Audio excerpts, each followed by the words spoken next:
Bienvenidos a Ama el Español, el español cubano contado desde sus películas. Podcast de cine cubano, un viaje por el cine cubano para entender su lengua, su cultura y lo que se dice, incluso cuando no se dice. Hola, soy Ada Iglesias, profesora de español, especialmente en su variante cubana, y doctorante en cine cubano contemporáneo. Mi investigación se centra en las películas realizadas en Cuba a partir de los años 90, una etapa marcada por cambios políticos y sociales profundos, en la que muchos cineastas transformaron no solo su forma de contar historias, sino también su manera de expresar aquello que no podía decirse abiertamente. Me interesa especialmente cómo el cine cubano en esos años utiliza el lenguaje cotidiano, los modismos, el humor y la oralidad popular para expresar tensiones políticas, afectivas y sociales de manera velada, a veces irónica, a veces simbólica y siempre inteligente. En el cine post-80, la crítica directa casi no aparece. Lo que aparece es el susurro, el gesto mínimo, la metáfora, la elipsis, el doble sentido. Y mi trabajo, y este podcast, consiste precisamente en escuchar esas zonas de silencio y descifrar cómo el lenguaje funciona como rebeldía, como refugio y como comentario social. Por eso decidí crear este espacio, para analizar películas cubanas desde lo íntimo, lo lingüístico y lo simbólico, para mostrar cómo detrás de cada frase cotidiana, de cada expresión popular, de cada diálogo aparentemente inocente o incluso de cada imagen pintada en una pared, late siempre una lectura crítica de la vida en Cuba. Hoy continuamos nuestro recorrido por Mujer Transparente y nos detenemos en su segundo capítulo, Adriana, silencio, culpa y encierro femenino en el cine cubano. Si en Isabel veíamos a una mujer agotada por la doble jornada y la autoanulación, aquí entramos en otro territorio, el encierro, pero esta vez no impuesto desde afuera, sino desde adentro. Adriana es la historia de una mujer mayor, formada en una moral rígida, católica, patriarcal, anterior a la revolución, que vive sola en su casa. No está encerrada por nadie, está encerrada por una voz interior que vigila, que regaña, que censura. Y ese es precisamente el corazón del corto. Cómo la culpa y el pudor, una vez interiorizados, pueden ser más fuertes que cualquier vigilancia externa. Y aquí quiero añadir algo importante. Adriana es una mujer formada antes de la revolución, marcada por ese pudor católico y patriarcal que educaba a las niñas en la culpa y el recato. Pero el corto no presenta ese origen como un problema superado. Al contrario, Mujer Transparente muestra que la revolución transformó el discurso público, pero no necesariamente la vida íntima de las mujeres. Radio Reloj repite consignas optimistas, pero Adriana sigue sola y atrapada en mandatos que vienen de antes y que ninguna política logró desactivar.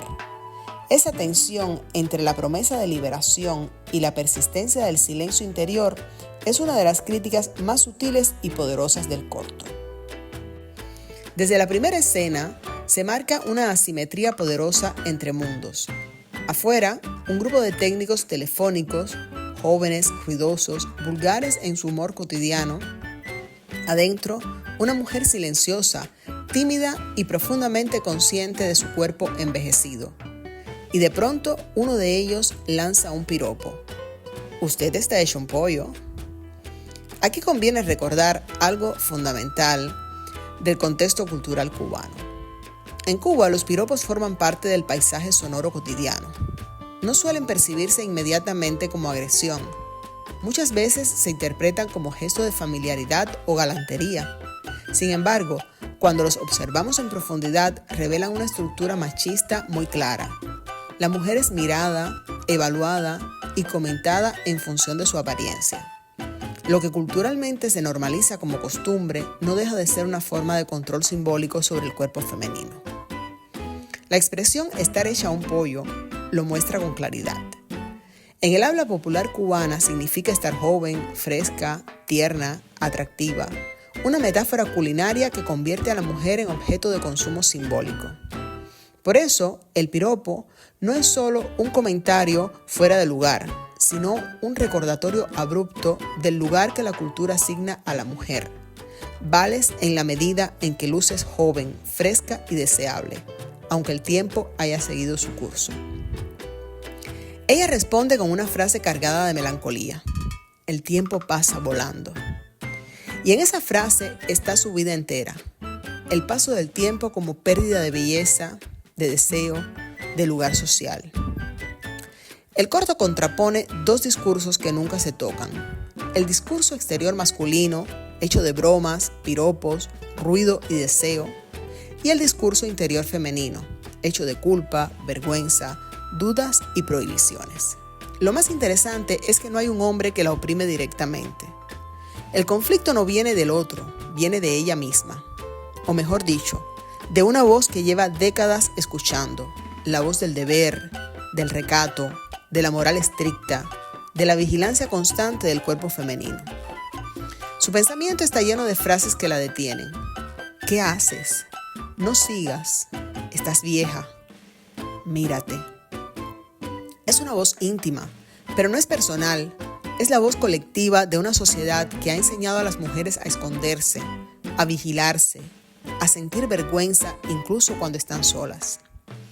Un recuerdo del pasado lo deja claro. Cierra la puerta, Adriana. No me gusta que te asomes cuando hay hombres en la casa. Ese eco disciplinario la paraliza en el presente.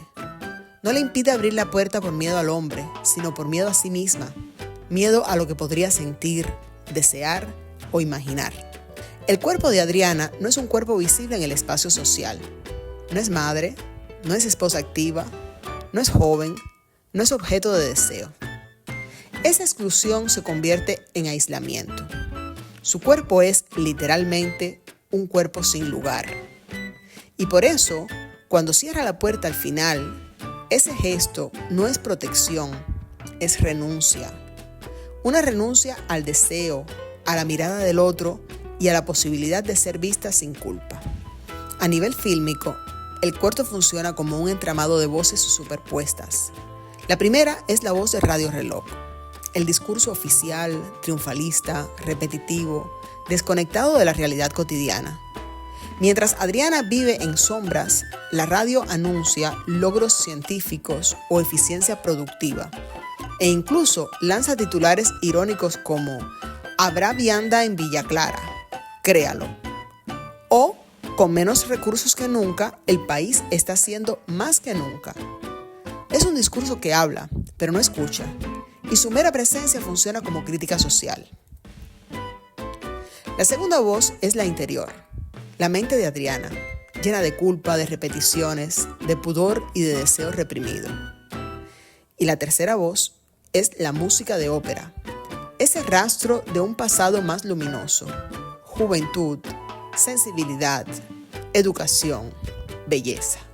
Un pasado que contrasta dolorosamente con la inmovilidad presente. El teléfono se convierte en metáfora perfecta. Hay voces, hay líneas, hay mensajes, pero no hay interlocutor para Adriana. Visualmente, la película refuerza esa sensación de encierro. Habitaciones casi vacías, luz tenue, aire suspendido, un tiempo detenido. Adentro, estancamiento. Afuera, una Cuba que dice avanzar, al menos en el discurso oficial. La escena donde Adriana quema fotos y recuerdos no es liberación, es un intento de apagar lo que no se le permite vivir. La ópera se consume en el fuego, como si quemara la última posibilidad de abrirse al deseo.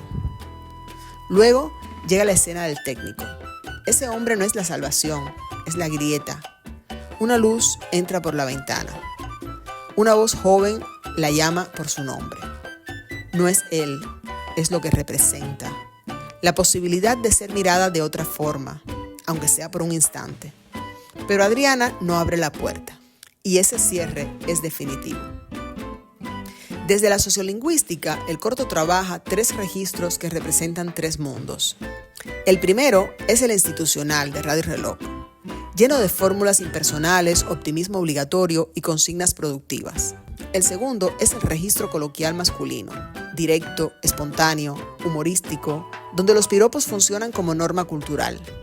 Y el tercero es el registro interior de Adriana, un español culto, pausado, introspectivo, propio de una mujer educada antes de la revolución, pero fracturado por repeticiones que revelan miedo y autocensura. En este corto, el Estado habla, el hombre improvisa y la mujer piensa. Y sin embargo, ningún discurso se comunica con otro. La casa y la voz se convierten en superficie de escritura. El silencio es un espacio lleno, saturado de palabras que no encuentran dónde decirse. Y el español cubano, el del Estado, el de la calle, el íntimo, se convierte en la textura misma de la película. En el cine cubano de los 90, la lengua no solo se habla, se filma. Adriana es una mujer que no abre la puerta, pero cuya mente está llena de palabras. Es un personaje que no participa en la vida pública, pero cuya voz interior está saturada de pensamiento, culpa, ironía, miedo y deseo. Este corto no habla solo de ella. Habla de todas las mujeres que crecieron aprendiendo que mirar es peligroso, que desear es vergonzoso, que el cuerpo es algo que se controla y que el silencio es más seguro que la palabra. Y la pregunta permanece: ¿cuántas Adrianas siguen existiendo hoy? Mujeres que piensan muchísimo, pero que nunca encuentran un espacio donde decirse. Antes de despedirme, te invito a visitar mi sitio web www.amaelespanol.com. Allí encontrarás un catálogo de cine cubano, actualmente en construcción, con la ficha técnica de cada película, un análisis discursivo y un análisis lingüístico con todas las expresiones que aparecen en ellas, incluyendo los minutos exactos donde se escuchan, además de los enlaces a las plataformas donde puedes verlas en internet. Si te interesa el español cubano, la cultura de la isla o simplemente descubrir un cine que dice mucho, incluso cuando parece callar, Ama el Español es un buen punto de partida. Nos escuchamos en el próximo episodio, donde seguiremos desdibujando silencios y revelando lo que el cine cubano quiere decir entre líneas. Adiós.